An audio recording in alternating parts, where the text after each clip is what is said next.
YCP ఓడిపోయిన తర్వాత సజ్జల రామకృష్ణారెడ్డిని దూరం పెట్టినట్లు కనిపించిన జగన్ మళ్లీ ఆయన్ను అందలమెక్కిస్తున్నారు. ఇక నుంచి పార్టీకి దిశానిర్దేశం చేసే బాధ్యత సజ్జల భుజాలపై పెట్టారు మాజీ సీఎం జగన్. తాజాగా నియమించిన party political advisory committee convener గా సజ్జలను నియమించడంతో పార్టీలో ఆయన ప్రాధాన్యతను మరింత పెంచినట్లయింది. పార్టీలో మళ్లీ సజ్జల పెత్తనమే కొనసాగనుండటంతో కొందరు సీనియర్ నేతలు పార్టీని వీడేందుకు సిద్ధమవుతున్నారట. మరోవైపు సదరు కమిటీలో ముద్రగడ పద్మనాభంకు స్థానం కల్పించడం, దానికి ఆయన సంబరపడిపోతూ ప్రకటనలు చేస్తుండటం చర్చనీయాంశంగా మారింది. వైసీపీ అధ్యక్షుడు మాజీ ముఖ్యమంత్రి జగన్ పార్టీ పొలిటికల్ అడ్వైజరీ కమిటీని నియమించారు. మొత్తం 33 సభ్యులతో YCP state coordinator Sajjala Ramakrishna Reddy convener గా పీఏసీని ప్రకటించారు.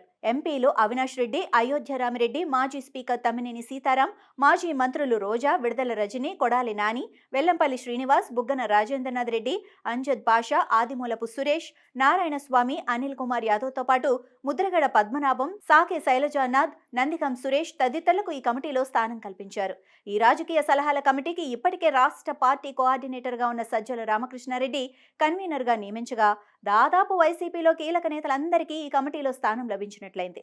వైసీపీ అధికారంలో ఉన్నప్పుడు సజ్జల రామకృష్ణారెడ్డి ఆ పార్టీ ప్రధాన కార్యదర్శిగా, ప్రభుత్వ సలహాదారుగా అన్ని తానే జగన్ ప్రభుత్వాన్ని నడిపించారని, ఆయన ఇచ్చిన స్క్రిప్ట్ పట్టుకొని చంద్రబాబు నాయుడు, పవన్ కళ్యాణ్, నారా లోకేష్లపై వైసీపీ నేతలు చెలరేగిపోయేవారని, ఆయన కుమారుడు సజ్జల భార్గవ్ రెడ్డి వైసీపీ సోషల్ మీడియాలో తన ప్రెస్ మీట్లను వైరల్ చేసేవారని పోసాని కృష్ణమురళి స్వయంగా పోలీసు విచారణలో వెల్లడించారు.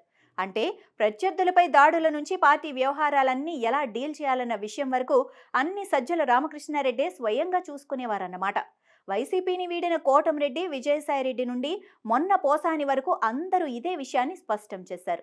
సజ్జల రామకృష్ణారెడ్డి వంటి వారు జగన్ను ముంచేస్తున్నారని వైసీపీ శ్రేణులు అభిప్రాయపడుతుంటాయి.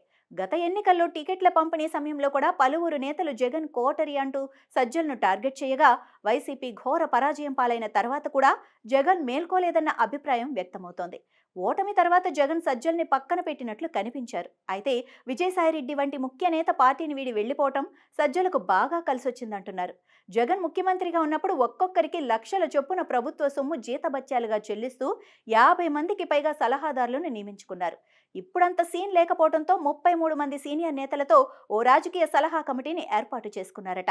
దానికి సజ్జల రామకృష్ణారెడ్డిని సమన్వయకర్తగా నియమించారు. అంటే పార్టీలో ఇప్పటికే స్టేట్ కోఆర్డినేటర్గా ఉన్న సజ్జల పెత్తనం మొదలైనట్లే అంటున్నారు. ఇలాంటి పరిస్థితుల్లో తమకు రాజకీయ భవిష్యత్తు ఉండదని మెజారిటీ నేతలు భావిస్తున్నారట. ఇది వరకు వై నాట్ 175 నినాదం, 50 మందికి పైగా పెయిడ్ సలహాదారులు, 100 కోట్లు ఖర్చు పెట్టి ఐపాక్ టీం చుట్టూ కోటరి, ఇలాంటి సలహాలన్నీ సజ్జలే ఇచ్చారని, జగన్ ఏం చేసినా కరెక్టే అని భజన చేశారని సజ్జలపై సొంత పార్టీలోనే విమర్శలున్నాయి. పైగా సకల శాఖల మంత్రి పాత్ర పోషిస్తూ సజ్జలే చాలా సందర్భాల్లో సీఎంలా వ్యవహరించారన్న టాక్ ఉంది. విజయసాయిరెడ్డి కూడా పదే పదే కోటరి అని విమర్శలు చేయటానికి అదే కారణమంటారు. ఓడిపోయిన తర్వాత సజ్జలను, కోటరీని పక్కన పెట్టినట్లు కనిపించిన జగన్ మళ్లీ ఆయనకు ప్రధాన బాధ్యతలు అప్పగించడం వైసీపీ సీనియర్లకు మింగుడు పడటం లేదట. జగన్ తాజా నిర్ణయంతో పార్టీ ఎమ్మెల్యేలు, సీనియర్ నేతల్లో తీవ్ర అసంతృప్తి వ్యక్తమవుతోందట. జగన్లో మార్పు వచ్చింది, కోటరీని దూరం పెడుతున్నారని భావించేలోపే మళ్లీ పాత బ్యాచ్ అందరికీ పగ్గాలు అప్పగిస్తూ ఉండటంతో నిలకడలేని నిర్ణయాలు తీసుకుంటున్న జగన్ పార్టీలో ఉండటం కంటే ఆ పార్టీని వీడటమే మేలని మెజారిటీ నేతలు భావిస్తున్నారట. పొలిటికల్ అడ్వైజరీ కమిటీకి మరో అంశం కూడా చర్చనీయాంశంగా మారింది. ఇప్పుడు ఆ 33 మంది కమిటీలో ముద్రగడ పద్మనాభానికి కూడా చోటు దక్కింది.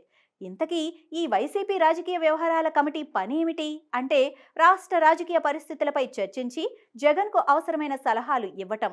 ఆ 33 మంది సభ్యుల కమిటీలో తనను ఒకరిగా చేర్చినందుకు ముద్రగడ తన జన్మ ధన్యమైపోయినట్లు ఆనందపడిపోతున్నారు. వాస్తవానికి వైసీపీలో నిర్ణయాలన్నీ జగనే తీసుకుంటారని, కోటరీ చెప్పే సలహాలు కూడా నచ్చితేనే స్వీకరిస్తారన్న సంగతి పెద్ద రహస్యమేమీ కాదు.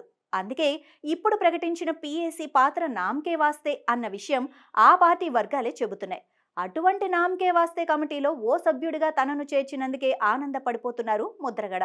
తనకు పార్టీ రాజకీయ వ్యవహారాల కమిటీలో స్థానం కల్పించినందుకు జగన్కు కృతజ్ఞతలు చెబుతూ ప్రెస్ నోట్ కూడా విడుదల చేశారు.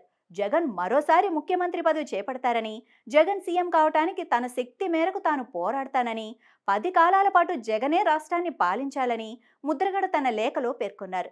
గత ఏడాది జరిగిన ఎన్నికలలో ఉమ్మడి తూర్పుగోదావరి జిల్లాలో వైసీపీ ఒక్కటంటే ఒక్క సీటు కూడా గెలవలేదు. ఇక ముద్రగడ పిఠాపురంలో పవన్ కళ్యాణ్ ఓడించటమే తన లక్ష్యం అన్నట్లు హడావిడి చేశారు. అయితే 70,000 ఓట్ల పైచిలకు మెజారిటీతో పవన్ కళ్యాణ్ పిఠాపురం నుంచి విజయం సాధించారు.